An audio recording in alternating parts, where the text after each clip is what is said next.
Yeah. Thanks for the question through the chair. So what we're looking at doing is actually staff will do the reviews, we'll talk to the CCOs, to the departments of council to identify potentially people, run a bit of a long list through those entities, but bring it back to committee for final confirmation if this is the appropriate panel.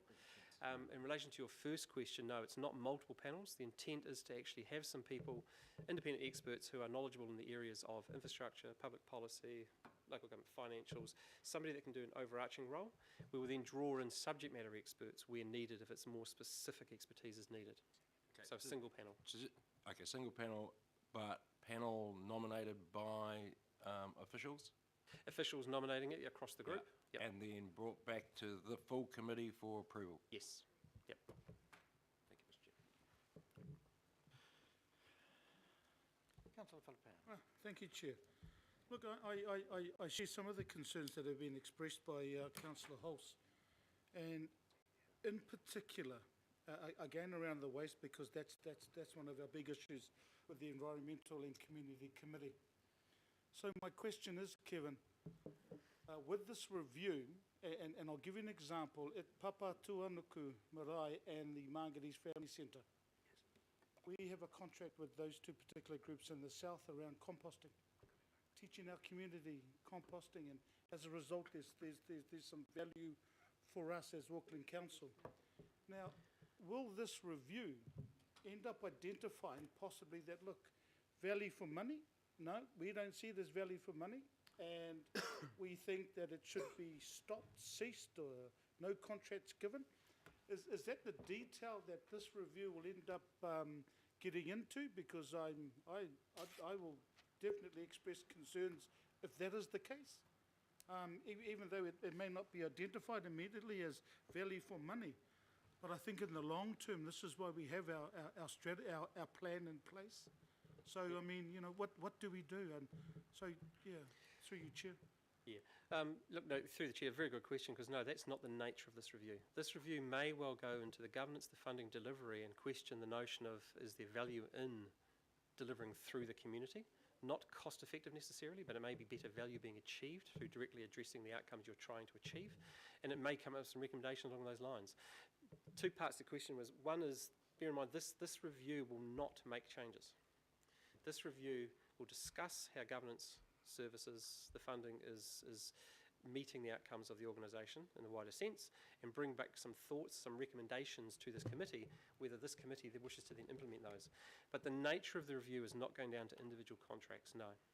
That's an operational matter. This will actually be assessing the value strategically on how we're delivering services and whether it's deemed to be appropriate to pass those through local groups. And when it does its research, it'll identify what's the value being added by that process, that sort of thing. But it'll do it at a very strategic high level. Okay, Chair, just one more question. In this review, where is the community? Where's the input from the community? Or as you just said, is it just high level, therefore then there's no consultation or discussion with our community? Okay. Always again two parts. One is community involvement in the strategy and the planning process. Waste management minimisation plan is a really good example. Lots of consultation. That doesn't change. If what this the review comes up with some recommendations suggesting changes to, for instance, how the governance is undertaken, these services may be delivered by different parties, that then will need to feed into a whole process. If that results in a change, perhaps that's consultation through an LTP, which is why Three Waters would like to do now in case there are considerations. If to implement it, it requires a change in arrangements, that may well require consultation with the community to say, we're thinking of making this change. We'd like to hear your thoughts. That's all the implementation part. As you just said, yeah, this is quite a high-level strategic review to input at that very, very high level, how could this be delivered strategically? Sorry, Chair, just supplementary. Look, with the review and the findings, when I'm in my head, and I'm only going to small brain, but in my head, if they identify possible savings within the environmental, for example, and that will have an impact on our communities, where will that be reported to? I'm assuming it'll go through with the steering group, and then it'll go to the relevant committees after that, if again, depending on the findings. because that is a concern for me again. And geez. Sure. Yeah, it really is a concern. Sorry. Oh, sorry. Look, through the chair, look, we'll go through the Oversight Committee. The Oversight Committee role will be to see, we think you've missed something here. We think there's more that needs to be put into the picture here. It will then come back to this committee as recommendations. How that's then implemented will be driven by exactly which areas of the group are actually involved. Okay, thank you. Thank you, Chair. So with recommendations then would flow to the LTP? Yeah, I heard that sort of through, but again, it's what's happening on the ground at the moment. Yeah. And then as that high-level review, and just identifying there are some potential savings here that will impact on our community. That is my concern. It's like over-consultation with our community, because we may have to go back and say, guess what? 2 years ago, Yes. we thought this was an awesome idea, but now we've done this review and we actually, we don't think it's value for money as a result. Thanks very much for the work that you do. That's all. I'm just, that's all. Sorry, I'll shut up. Kevin? No, don't. Oh, look, very briefly. The notion that a recommendation comes up because based on what we've seen elsewhere, what may work, what might not work, there come some recommendations as to this should be explored. That then becomes an implementation issue. Part of the implementation may be a consideration. This was just looked at a couple of years ago.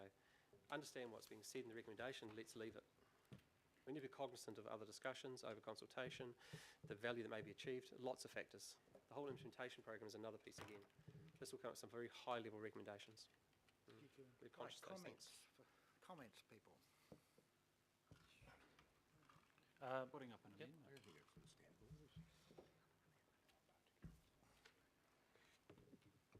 If you value me. Any comments? Thank you, Mr. Chair. And thank you and the Mayor who's left for including me in C up there to be part of the political oversight of this program. Very much appreciated, and thank you for your indulgence there, Mr. Chair.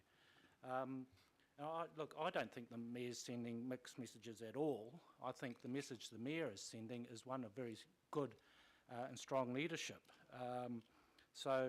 And particularly around areas such as transparency, openness, and I'd say integrity, to show the actual value that we're getting as an organisation, and I'm sure ratepayers will welcome that.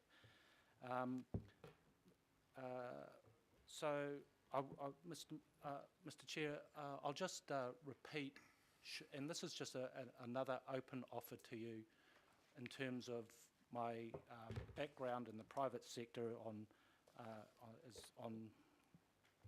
directorships and boards on boards of directors, that should you see any value in that experience to help you frame up the terms of reference for this exercise, I'm more than happy at your discretion to include me as part of the item B up there. If not, I will accept your decision. Mr. Chair, I'll come back to that, Councillor Sayers. Councillor Lee. Mr. Chair, in order to ensure, and I'm certain it will be, that this is a robust review, politically speaking, it also needs to have the appearance of being as robust as possible. It's important that there therefore be inclusiveness in the review, in the political makeup of the review group, and I would certainly support Councillor Sayers. He is a very active, engaged member of the Strategic Procurement Committee, and actually, when it comes to that, I'd be quite happy to put myself forward, but I won't. But I would certainly support Councillor Sayers. If you've got somebody, if you've got a willing horse, for God's sake, let's use it. And I think it would be very helpful, not only to the workings of the review, but the political optics of it as well. So I'm happy to nominate him. Okay, so what we're going to do, we're going to add the B there. We're going to go in consultation with the chairs of the Environment and Community Committee, the Planning Committee, and the Independent Maori Statutory Board, and the Deputy Chair of the Audit and Risk Committee, and the chairs of the affected CCOs and the mayoral office. You missed anybody, left anybody out. I think it's kind of everybody. All right. Beneath and alpha, this is for B. Councillor Newman's got an amendment here, when the question is that, and they endorse the proposed value for money program, including the approach, priorities and objectives, and recommend the Three Waters review first, followed by subsequent. Three Waters is already first, and then it'll be but and or simultaneously with comms and engagement. So that is already happening. So whether we need to have, and if you do look at page 85, we've got the 3-year chart. So 185, you look at the 3-year chart, that indicates the, so I just wonder whether that amendment is really necessary, Councillor Newman? I wonder a lot of things what you say, Mr. Chair, sometimes, to be honest. I think that we need to be sending a clear signal here as to what it is that we're doing and what it is that we won't be doing right now, because I have to say that I believe that this is a useful exercise for the Mayor to go down to Wellington and say he's doing something in the absence of doing something. I think that there is so much to be settled in the waste space, that the procurement of contracts is ongoing, that staff are working very hard, and they're having to work very hard in an environment where there is substantial debate. I'm contributing to that debate. Do you have a seconder? Well, I don't know. Is someone prepared to second it for debate? Otherwise it lapses. Is there a seconder? I'll read it out. It's up on the screen. Oh, we've already got it up there. Well done. Okay, is there a seconder for that? Otherwise it lapses. I'll second it. Thank you. Okay, well, let's discuss the amendment. I've got no more speakers to the substantive, so Just point of order, isn't that motion actually already covered in the? that's what we thought. So, but there's a seconder a mover, and unless the seconder wants to not move it, not second. Mr. Chair, if you think as a chair it's already incorporated, I think it is, and Then as I say, we've got why page Rule it out, Mr. 185. Chair. but, I mean, you've been struggling here, but I understand if you want to rule that out, but I would have thought that actually it leaves open how we sequence the subsequent reviews. But it's already well, the program, we've got a 3-year program there, it's pretty clear. Have you seen it? It's there. I have read the report, Mr. Chair. I've also read the way in which you can read the Act itself. I mean, what we're saying here is that we are satisfied with potential benefits. We don't actually have to undertake some of these reviews. That's the thing. I'm ruling that it's actually already there in A, and the program itself on page 185 is pretty clear and explicit, so. All right. Councillor Simpson. Thank you, Mr. Chairman. I was just trying to pull this back into some sort of order. I think, it's going all over the show. I mean, the priorities and timings has a heading, all right? Item, it's got a special heading. It talks about Three Waters first, then domestic waste, then organisational support review, and then investment attractions. It's there, all right? So it's confirmed.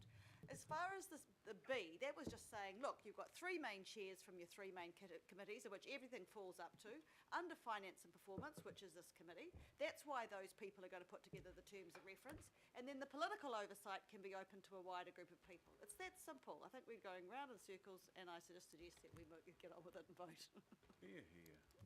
Councillor Holtz. I've got some sympathy for what Councillor Newman raises. I think he makes a very good point that we need to try and understand what it is we're doing. And I'm confused again. We keep talking about the Mayor's initiative. The answer I got quite clearly was, this is a 17A review. This is an internal council process that will have mayoral and political oversight. It's unusual, but we're doing it, and I think that's fine. But I didn't understand this was a mayoral initiative at all, so it either is or it isn't. First of all, I'd like that established. Is this a mayoral initiative, or are we doing our continuing rolling list of 17As, which I understand? I think the answer is yes. These are 17As. Yep. The Mayor quite quite obviously because his leadership of this council has a critical role in oversight of this, and I think that's appropriate. But I'm a bit irritated by the mayoral initiative context of this, because that is what has set the media off in the wrong direction, thinking this is a review of CCOs. It's set talkback off in the wrong direction, saying this is the mayor draining the swamp. How do people feel about that, you know? And this has also set things off in the wrong direction by giving people the impression that this is going to save millions and millions and millions of dollars. So we need to get the language right about this.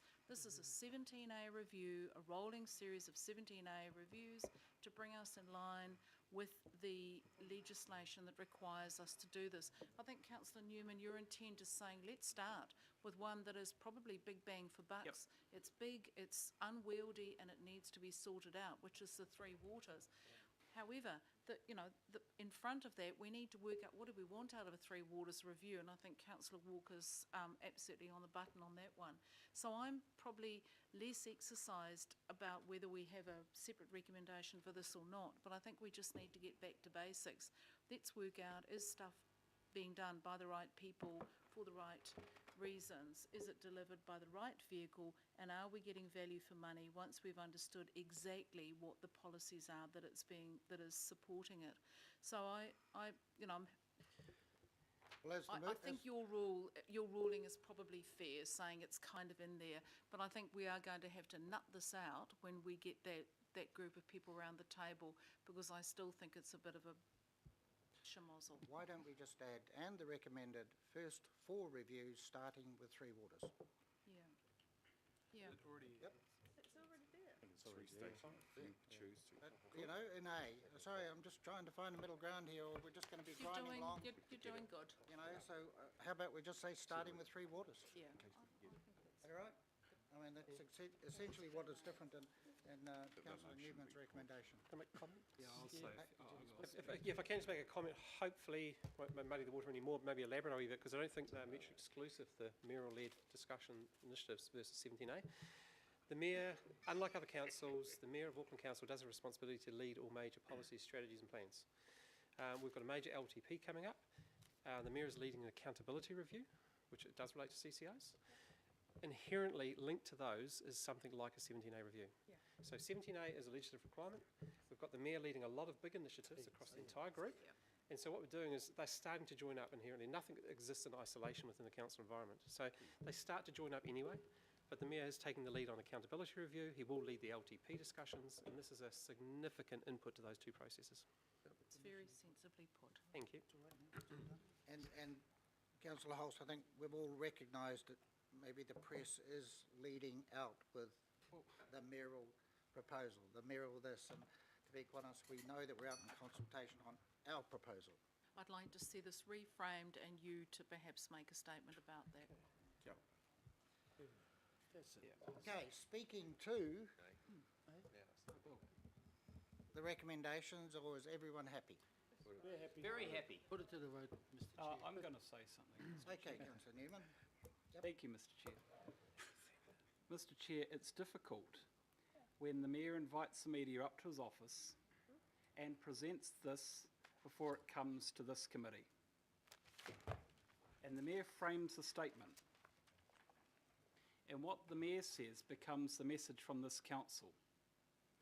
And I don't know if the mayor has an agenda, or if the mayor's just confused, he's got a lot on. But the problem is that the messaging becomes very, very contorted when it does go out to talk back land. And as tough as I can be on staff, I have to say that I have been very uncomfortable with the messaging and how our staff are receiving that. It is not easy. And there are people who are working very hard. I mean, I don't have total comfort with everything that's happening in the waste space. That's well known. But I admire the staff for their energy and for the pace and for the meticulous nature in which they are trying to address issues that I think are fair issues for me to raise.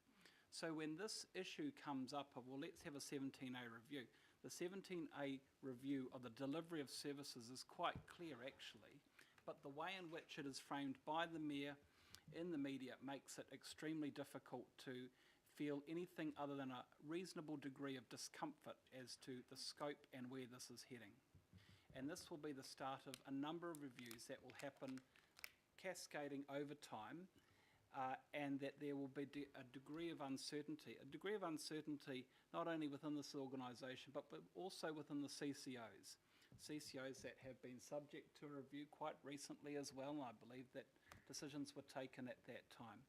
But at least the Mayor will be able to go to Wellington and say he's doing something, he's having a big review, and we will find the scope and the cost of that review, and you will fund it internally until you run out of money, and then you'll come back for more money, and then we'll really start to see the impact at that point. And hopefully we can ensure that we do achieve the value outcomes that we propose, Mr Chair.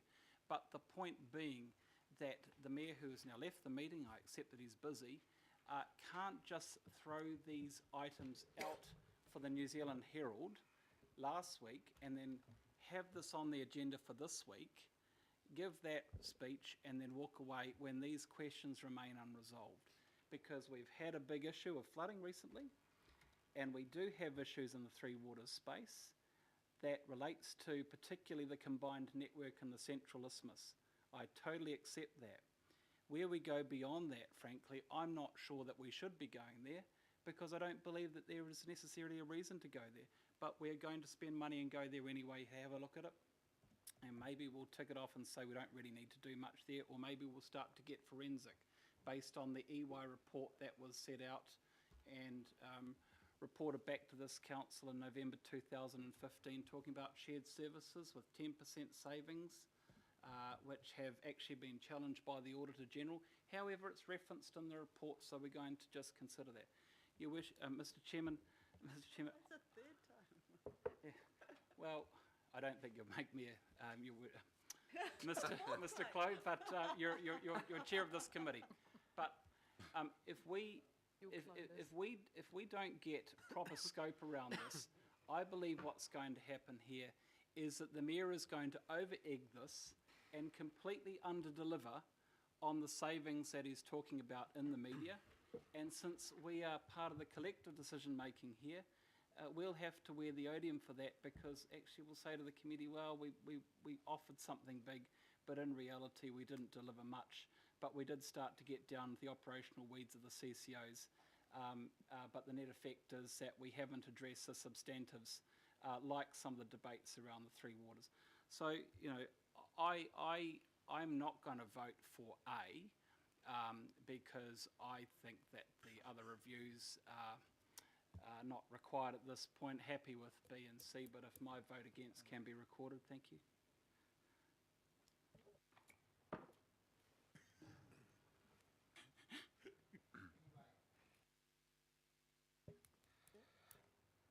Around the table, I would take the view that I think people would agree with you, Councillor Newman. I think there is a danger with the Mayor going out, making certain announcements, but, you know, that is the mayoral office.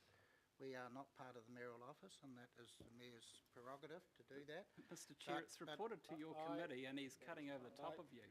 Well, I'm actually, yeah, but look, let's face it, we had Councillor Watson write an excellent article, I thought, on Eden Park and the need for a stadium last week, which was in response to an announcement, you know, or a front page announcement the Herald beat up from the mayoral office. I mean, it's just the way it is, but it's the way it is. I really don't want to comment anymore. Let's put it, Mr Chair.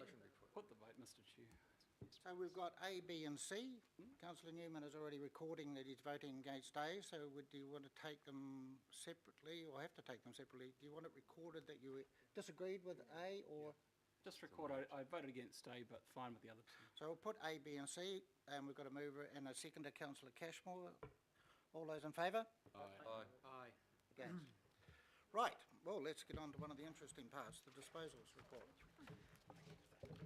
Thank you, Kevin. Thank you, Sally.